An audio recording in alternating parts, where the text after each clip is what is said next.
Hello friend, आप सबका स्वागत है हमारे यूट्यूब चैनल क्रिकेट पे।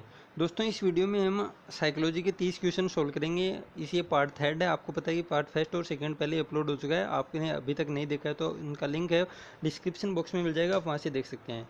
दोस्तों, आपको पता है कि आपको पुराने पेपर सोल्व करने चाहिए, जिससे दो फायदे हैं। एक फ़ायदा तो है कि आपको अपनी तैयारी का आभास हो जाएगा कि हम कहाँ पर हैं और हमें अभी तक कितना नॉलेज हो चुका है साइकोलॉजी के अंदर। और दूसरा ये है कि आए हुए क्वेश्चन सभी आएंगे, तो आपको पता है कि लगभग 50-60% अगर पेपर आए हुए क्वेश्चन में आता है तो आपका वो गलत नहीं होगा। दोस्तों, इस वीडियो को शुरू करते हैं। ये देखिए, आपके सामने ये पेपर है केमिस्ट्री विषय का, जिसकी मतलब एग्ज़ाम हुई थी 11 जनवरी 2020 को।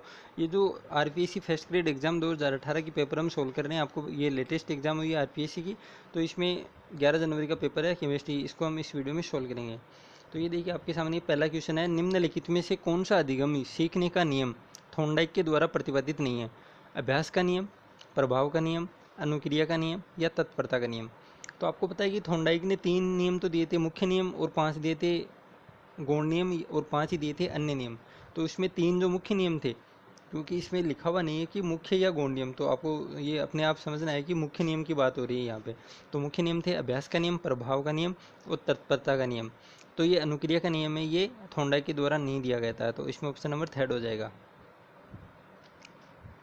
फिर उसके बाद अगले क्वेश्चन की बात करते हैं हम। निम्नलिखित में से कौन सी बुद्धि की विमा या आयाम जेपी गिलफोर्ड द्वारा नहीं दी गई है? आपको पता है कि जेपी गिलफोर्ड ने बुद्धि का त्रिआयामी सिद्धांत दिया था, जिसके अंदर बुद्धि ने 3 चीज़ें बताई थी। एक तो विषय वस्तु, एक संक्रिया और उत्पाद। और पहले तो 5 गुणा 6 गुणा 5 गुणा 6 के गुणा के अंदर 180 कोष्ठ इन्होंने बुद्धि के बताए हैं। पहले 120 बताए, फिर 150 किए, फिर संशोधन करके 180 बता दिए लास्ट में।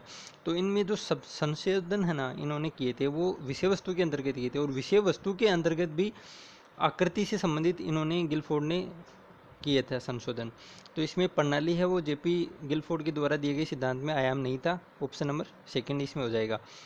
और संक्रिया विषय वस्तु और उत्पाद थे, और 180 कोष्ठ इन्होंने बताए थे, जिसमें सबसे ज़्यादा संशोधन है वो विषय वस्तु में किया था, और विषय वस्तु के अंदर भी आपको पूछे तो आकृति से संबंधित इन्होंने सबसे ज़्यादा परिवर्तन अपने सिद्धांत के अंदर किए थे। फिर आता है अगला क्वेश्चन, निम्नलिखित में से किस मनोवैज्ञानिक ने बहुबुद्धि सिद्धांत दिया? केटल, बर्ट, पियर्सन और गार्डनर। तो आपको पता है कि बहुबुद्धि सिद्धांत है वो गार्डनर के द्वारा दिया गया था। पहले इन्होंने बुद्धि को 7 प्रकार के विभाजित किया, फिर उन्हें 8 प्रकार, फिर लास्ट में इन्होंने 9 प्रकार बताए। 2000 के अंदर बहुबुद्धि सिद्धांत के अंदर गार्डनर ने बुद्धि के 9 प्रकार बताए। फिर आता है अगला क्वेश्चन, यह विश्वास की बुद्धि एक सामान्य मानसिक योग्यता है, निम्नलिखित में से किस मनोवैज्ञानिक के कार्य का परिणाम है? बिन्ने, स्पीरमैन, गार्डनर और स्टेनबर्ग। तो इसमें ऑप्शन नंबर सेकंड हो जाएगा, स्पीरमैन। बुद्धि एक सामान्य मानसिक योग्यता है, ये चीज़ इन्होंने स्पीरमैन ने बताई, बुद्धि एक सामान्य मानसिक योग्यता। क्योंकि आपको पता है कि स्पीरमैन ने पहले बुद्धि का द्वितन सिद्धांत दिया था, फिर उन्होंने 3 कारक बता दिए। दो में इन्होंने एक तो सामान्य बताया, एक विशिष्ट बताया। सामान्य इन्होंने जी कारक बताया और विशिष्ट इन्होंने एस कारक बताया। जी है वो सामान्य सफलता दिलाता है, और एस कारक है वो विशिष्ट सफलता दिलाता है, मतलब एक सब्जेक्ट के अंदर अपने व्यक्ति को बहुत ज़्यादा होशियार कर देता है, मतलब विशिष्ट सफलता दिलाता है। फिर आता है अगला क्वेश्चन, वाइगोत्स्की के अनुसार निम्नलिखित में से कौन से उपकरण एक व्यक्ति के संज्ञानात्मक विकास में सहायता प्रदान करते हैं? सामाजिक और सांस्कृतिक उपकरण, भौतिक उपकरण, सांवेगिक उपकरण, व्यक्तिगत उपकरण। तो वाइगोत्स्की जहाँ भी आए तो सबसे पहले वाइगोत्स्की है वो सामाजिकता में रहकर मतलब बालक की सीखने की बात करता है वाइगोत्स्की। तो सामाजिक और सांस्कृतिक उपकरण, ऑप्शन नंबर इसमें फर्स्ट सही हो जाएगा, सामाजिक और सांस्कृतिक उपकरण वाइगोत्स्की के अनुसार। फिर है, निम्नलिखित में से कौन सा पद या शब्द शिक्षण अधिगम प्रक्रिया में कंप्यूटर के अनुप्रयोग को नहीं प्रदर्शित करता? कंप्यूटर कार्य प्रणाली अधिगम, कंप्यूटर सहायक अधिगम, कंप्यूटर प्रबंधित अधिगम और कंप्यूटर प्रबंधित अनुदेशन। तो मतलब कंप्यूटर के द्वारा अधिगम है वो नहीं, मतलब सीखने को प्रदर्शित नहीं करता है, तो कंप्यूटर कार्य प्रणाली अधिगम ऑप्शन नंबर फर्स्ट हो जाएगा इसमें। फिर आता है अगला क्वेश्चन, निम्नलिखित में से सर्वदर्शी सामग्री का उदाहरण कौन सा है? सर्वदर्शी सामग्री पूछ रहा है, टेप रिकॉर्डर, चार्ट, टेलीविजन और रेडियो। तो इसमें हो जाएगा टेलीविजन, क्योंकि आपको पता है कि टेलीविजन सर्वदर्शी है, और टेप रिकॉर्डर है वो सिर्फ सर्वे सामग्री है, चार्ट है वो सिर्फ दृश्य है, रेडियो है वो भी सर्वे सामग्री के अंतर्गत ही आता है। फिर आता है अगला क्वेश्चन, निम्नलिखित में से कौन सा पद प्रणाली उपागम में सम्मिलित नहीं है? प्रणाली मॉड्यूल, प्रणाली विश्लेषण, प्रणाली प्रारूप एवं विकास, प्रणाली संक्रिया या संचालन एवं मूल्यांकन। तो प्रणाली उपागम में सम्मिलित नहीं है, प्रणाली मॉड्यूल। ऑप्शन नंबर फर्स्ट इसमें राइट हो जाएगा। प्रणाली मॉड्यूल है वो, प्रणाली उपागम में सम्मिलित नहीं है। इसके बाद आता है कंप्यूटर सहायक अनुदेशन CAI का शिक्षण अधिगम प्रक्रिया में अनुप्रयोग निम्नलिखित में से किस उद्देश्य की संप्राप्ति है? संज्ञानात्मक उद्देश्यों को प्राप्त करना, संवेगात्मक उद्देश्यों को प्राप्त करना, मनोगत्यात्मक उद्देश्यों को प्राप्त करना और भावात्मक उद्देश्यों को प्राप्त करना। तो कंप्यूटर सहायक अनुदेशन है वो शिक्षण अधिक्रिया में कंप्यूटर है वो सिर्फ ज्ञान देता है, तो ये होगा संज्ञानात्मक उद्देश्यों को प्राप्त करना। ऑप्शन नंबर फर्स्ट इसमें हो जाएगा, संज्ञानात्मक उद्देश्यों को प्राप्त करना कंप्यूटर सहायक अनुदेशन में उद्देश्य है वो प्राप्त किया जाता है। फिर आता है अगला, CIET का पूरा नाम होगा केंद्रीय शैक्षिक प्रौद्योगिकी संस्थान, केंद्रीय शैक्षिक प्रसारण संस्थान, समग्र शैक्षिक प्रौद्योगिकी संस्थान और सामान्य शैक्षिक प्रौद्योगिकी संस्थान। तो CIET का पूरा नाम है केंद्रीय शैक्षिक प्रौद्योगिकी संस्थान। ऑप्शन नंबर फर्स्ट इसमें राइट हो जाएगा, central institute of educational technology. फिर है शिक्षा के 3 केंद्र बिंदु कौन कौन से हैं? शिक्षार्थी, शिक्षक तथा माता पिता, शिक्षार्थी, शिक्षक और भाई बहन, शिक्षार्थी, शिक्षक तथा शैक्षिक प्रौद्योगिकी, शिक्षार्थी, शिक्षक तथा विषय वस्तु। तो बहुत ही मतलब कॉमन सा क्वेश्चन है। शिक्षा के 3 बिंदु हैं, शिक्षार्थी, शिक्षक तथा विषय वस्तु। ऑप्शन नंबर 4 इसमें राइट हो जाएगा, शिक्षार्थी, शिक्षक तथा विषय वस्तु। रेखीय अभिक्रमित अनुदेशन निम्नलिखित में से किसके विचारों पर आधारित है? एडवर्ड के, गिलबर्ट के, पावलोव के और स्किनर के। तो रेखीय अभिक्रमित अनुदेशन है वो BF स्किनर के जो सिद्धांत दिया गया था उसके ऊपर आधारित है, BF स्किनर के आधार पर। कि इसके अंतर्गत यही है कि बच्चों को मतलब सफल या सही अनुक्रिया करता है तो उसको तुरंत पुनर्बलन मिलना चाहिए और ताकि उसका व्यवहार है वो मतलब स्थायी हो सके। तो रेखीय अभिक्रमित अनुदेशन है वो BF स्किनर के मॉडल पर आधारित है। फिर आता है अगला क्वेश्चन, निम्नलिखित में से कौन सा एक निर्माणवाद उपागम का प्रकार है? सामाजिक, समालोचनात्मक, संवेगात्मक और नैतिक।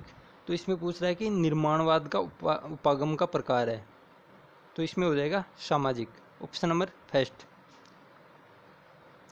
फिर है स्वमूल्यांकन निम्नलिखित में से किसके सिद्धांतों पर आधारित है? व्यवहारवाद, संज्ञानवाद, निर्माणवाद और प्रयोजनवाद। तो स्वमूल्यांकन है वो निर्माणवाद पर आधारित है। Option number third.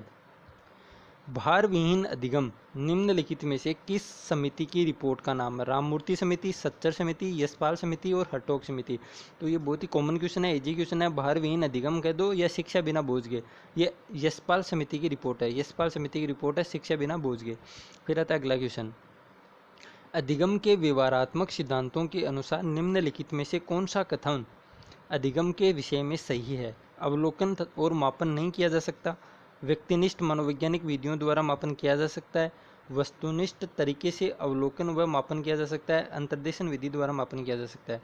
तो दोस्तों व्यवहारात्मक सिद्धांतों के अनुसार है वो कौन सा कथन अधिगम के विषय में सही है? इसमें ऑप्शन नंबर थर्ड हो जाएगा, वस्तुनिष्ठ तरीके से अवलोकन और मापन किया जा सकता है। फिर आता है अगला क्वेश्चन, टोली शिक्षण निम्नलिखित में से किस परिस्थिति को कहा जाता है? जब 2 या अधिक शिक्षक किसी एक छात्र को पढ़ाते हैं, जब 2 या अधिक शिक्षक किसी छात्रों के एक समूह को पढ़ाते हैं, जब 2 या अधिक शिक्षक एक प्रकरण पर परिचर्चा करते हैं, जब 2 या अधिक शिक्षक एक कठिन समस्या को हल करते हैं। तो टोली शिक्षण है या टीम टीचिंग है वो जब 2 या अधिक शिक्षक किसी छात्रों के एक समूह को पढ़ाते हैं। ऑप्शन नंबर सेकंड हो जाएगा इसमें, मतलब छात्रों के एक समूह को पढ़ाते हैं 2 या अधिक शिक्षक मिलकर, तो वो टीम टीचिंग होता है। फिर निम्नलिखित में से कौन सी कोलबर्ग द्वारा प्रतिपादित नैतिक विकास सिद्धांत की एक अवस्था नहीं है? गैर परंपरागत, पूर्व परंपरागत, पश्चात परंपरागत और परंपरागत। तो दोस्तों नैतिक विकास की सिद्धांत के अंदर कोलबर्ग ने 3 बताई थी अवस्था, और 3 अवस्थाओं में 6 चरण बताए थे। तो इसमें उसमें बोल रहा है कि 3 अवस्था थी, उनमें से कौन सी नहीं है? गैर परंपरागत अवस्था नहीं थी दोस्तों, तो इसमें ऑप्शन नंबर फर्स्ट हो जाएगा। आप इंग्लिश के अंदर ध्यान रखें, इसमें तो ऑप्शन है वो हिंदी के अंदर अलग अलग आते हैं। तो प्री कन्वेंशनल, पोस्ट कन्वेंशनल और कन्वेंशनल, ये अवस्था कोलबर्ग ने बताई थी नैतिक विकास की। फिर आती है अगला क्वेश्चन, निम्नलिखित में से कौन सा अध्यापकों के मानसिक स्वास्थ्य के सुधार में सहायक है? उच्च नैतिक आशाएं, विद्यालय के मुख्य अध्यापक का लचीलापन, व्यावसायिक अभिक्षमता की कमी और एकतंत्रीय प्रशासन। तो दोस्तों इसमें बात कर रहा है कि अध्यापकों के मानसिक स्वास्थ्य में तो विद्यालय का जो हेडमास्टर होता है उसका मतलब लचीलापन होना चाहिए। विद्यालय के मुख्य अध्यापक का लचीलापन है वो अध्यापकों के मानसिक स्वास्थ्य में सुधार में सहायक होगा। अगर मानसिक स्वास्थ्य अच्छा होगा तो वो बच्चों को अच्छी शिक्षा दे जाएंगे, अच्छी शिक्षण वो प्रक्रिया है उसको अपनाएंगे। MOOC का पूरा नाम होगा modern open online courses, massive open online courses, massive online open courses और मैकेनिकल ओपन ऑनलाइन कोर्सेज। तो दोस्तों इसमें ऑप्शन नंबर सेकंड हो जाएगा मैसिव ओपन ऑनलाइन कोर्सेज। सृजनात्मकता एक प्रकार का चिंतन है, अभिसारी, अपसारी, सही उत्तर पर चिंतन और सामान्य समाधान पर चिंतन। तो दोस्तों ये बहुत ही कॉमन क्वेश्चन है, हर बार एग्जाम में आता है कि सृजनात्मकता है वो किस प्रकार का चिंतन पाया जाता है सृजनात्मकता में, अपसारी होता है या अभिसारी होता है, सही उत्तर पर चिंतन और मतलब सामान्य समाधान पर चिंतन। तो दोस्तों सृजनात्मकता है उसमें अपसारी चिंतन पाया जाता है। सृजनात्मकता एक प्रकार का अपसारी चिंतन है और अभिसारी चिंतन है वो अभिसारी का दो या परंपरागत वो प्रतिभाशाली बालकों में पाया जाता है, वो मूर्त वस्तुओं को एज इट इज रट लेते हैं जिससे परीक्षा में अच्छे अंक आते हैं। तो सृजनात्मकता एक प्रकार का चिंतन है, अपसारी चिंतन। ऑप्शन नंबर फर्स्ट हो जाएगा इसमें। फिर आता है, फिर देखो अगला क्वेश्चन, निम्नलिखित में से कौन सा अधिगम स्थानांतरण का एक तत्व है? समरूप तत्व का सिद्धांत, अनुबंधन का सिद्धांत, समूह कारक का सिद्धांत और बहुकारक का सिद्धांत। तो इसमें पूछ रहा है कि अधिगम सिद्धांत स्थानांतरण का एक सिद्धांत पूछ रहा है, तो अधिगम स्थानांतरण है समरूप तत्व का सिद्धांत। ऑप्शन नंबर फर्स्ट इसमें राइट हो जाएगा। फिर अगला, निम्नलिखित में से कौन सा एक रक्षा युक्ति का प्रकार नहीं है? शोधन या उदात्तीकरण, पश्चगमन, क्षतिपूर्ति और समायोजन। तो दोस्तों रक्षा युक्ति दो प्रकार की होती है, प्रत्यक्ष और अप्रत्यक्ष। तो आपको पता है कि समायोजन है वो रक्षा युक्ति का प्रकार नहीं है। समायोजन तो अलग ही है कि व्यवहार परिस्थिति के अनुसार व्यवहार में जो परिवर्तन करता है, एडजस्ट करता है, एडजस्टमेंट करता है, वो समायोजन। तो ये अलग ही चीज़ है। ऑप्शन नंबर थर्ड इसमें हो जाएगा, रक्षा युक्ति का प्रकार नहीं है। शोधन, उदात्तीकरण, पश्चगमन, क्षतिपूर्ति ये सब रक्षा युक्तियों के प्रकार हैं। फिर आता है अगला क्वेश्चन, समीपस्थ विकास का संप्रत्यय किसके द्वारा प्रतिपादित किया गया था? बंडूरा, वाइगोत्स्की, ब्रूनर और प्याजे। तो समीपस्थ विकास का संप्रत्यय है वो वाइगोत्स्की के द्वारा दिया गया था। ऑप्शन नंबर सेकंड हो जाएगा वाइगोत्स्की। फिर सहकारी अधिगम व्यूह रचनाओं के विकास पर निम्नलिखित में से किस अधिगम सिद्धांत ने बल दिया? संज्ञानवाद, व्यवहारवाद, संरचनावाद और निर्मितवाद। तो इसमें हो जाएगा सहकारी अधिगम व्यूह रचनाओं, तो निर्मितवाद, कंस्ट्रक्टिविज्म में निर्मितवाद। ऑप्शन नंबर 4 हो जाएगा, सहकारी अधिगम व्यूह रचनाओं के विकास पर सबसे ज़्यादा बल निर्मितवाद ने दिया था, निर्मितवाद ने। फिर आता है अगला क्वेश्चन, निम्नलिखित में से कौन सी अधिगम परिस्थितियाँ, एक मिनट, निम्नलिखित में से कौन सी अधिगम परिस्थिति आभासी अधिगम वातावरण का रूप नहीं है? ई अधिगम, विचारात्मक या विवेचनात्मक अधिगम, ऑनलाइन अधिगम और मिश्रित अधिगम। तो अधिगम परिस्थिति है वो आभासी अधिगम वातावरण पूछ रहा है, तो आभासी अधिगम वातावरण का रूप नहीं है। तो इसमें ऑप्शन नंबर सेकंड हो जाएगा, विचारात्मक या विवेचनात्मक अधिगम। ऑप्शन नंबर सेकंड है वो आभासी अधिगम वातावरण का रूप नहीं है। फिर निम्नलिखित में से क्या एक अधिगम प्रबंधन, प्रक्रम या प्रणाली LMS का एक प्रकार नहीं है? एडमुडो, ब्लैकबोर्ड, डोशिबो और मॉडल। तो इसके अंदर ऑप्शन नंबर सेकंड हो जाएगा ब्लैकबोर्ड।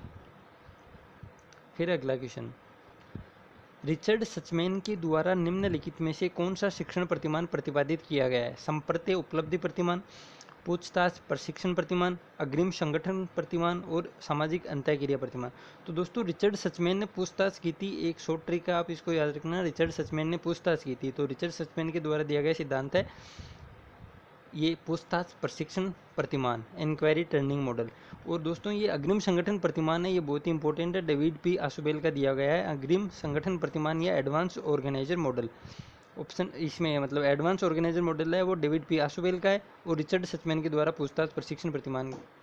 फिर अगला क्वेश्चन, निम्नलिखित में से क्या एक अशाब्दिक संप्रेषण का प्रकार है? मौखिक संप्रेषण, लिखित संप्रेषण, संकेतात्मक या कूट भाषा द्वारा संप्रेषण, टेलीफोन द्वारा संप्रेषण। तो दोस्तों अशाब्दिक संप्रेषण का प्रकार पूछ रहा है, तो अशाब्दिक संप्रेषण का प्रकार है संकेतात्मक कूट भाषा का संप्रेषण। मतलब हम हाँ या ना में गर्दन हिलाकर उत्तर देते हैं, संकेतों के माध्यम से जो भी हम मतलब कार्य करते हैं वो संप्रेषण है, वो संकेतात्मक या कूट भाषा द्वारा संप्रेषण अशाब्दिक प्रकार का होता है। तो ऑप्शन नंबर इसमें थर्ड हो जाएगा। फिर आता है अगला क्वेश्चन, निम्नलिखित में से कौन सी संप्रेषण की एक अमुद्रित सामग्री नहीं है? दोस्तों ये आज का लास्ट क्वेश्चन है, 30वां क्वेश्चन, टेलीविज़न, कंप्यूटर, वीडियो और समाचार पत्र। तो संप्रेषण की एक अमुद्रित सामग्री नहीं है, तो इसमें हो जाएगा ऑप्शन नंबर 4 समाचार पत्र। दोस्तों ये आज के 30 जो इम्पोर्टेंट क्वेश्चन जो इस सब्जेक्ट के पेपर में आए थे आरपीएससी के एग्ज़ाम फर्स्ट ग्रेड में, दोस्तों आपको कैसे लगे और इसके उत्तर हैं वो आरपीएससी के आंसर की में जो बताई है आरपीएससी ने उसके अनुसार ही दिए गए हैं सभी उत्तर। अगर वीडियो अच्छा लगे तो लाइक करें, शेयर करें और चैनल को सब्सक्राइब जरूर करें, क्योंकि इसमें लगभग फर्स्ट ग्रेड और सेकंड ग्रेड और रीट के और जैसे केवीएस है और सीटेट के जो बहुत ही मोस्ट इंपॉर्टेंट क्वेश्चन है आईओ एग्जाम में, वो सभी इस चैनल पे आपको उपलब्ध करवाए जाएंगे। तो आपकी तैयारी है बहुत अच्छी हो जाएगी साइकोलॉजी से। और आपको पता है कि रीट के अंदर साइकोलॉजी सब्जेक्ट है वो सबसे बहुत ही ज़्यादा मतलब सफलता में बहुत ही ज़्यादा 99% जो होता है सफलता के अंदर वो साइकोलॉजी ही करवाता है रीट के अंदर। आपको पता है कि सबसे ज़्यादा हार्ड पेपर भी साइकोलॉजी का आता है। इसको हम बहुत ही अच्छा तैयार करेंगे इस चैनल के माध्यम से। तो दोस्तों चैनल को सब्सक्राइब जरूर करें। Thank you.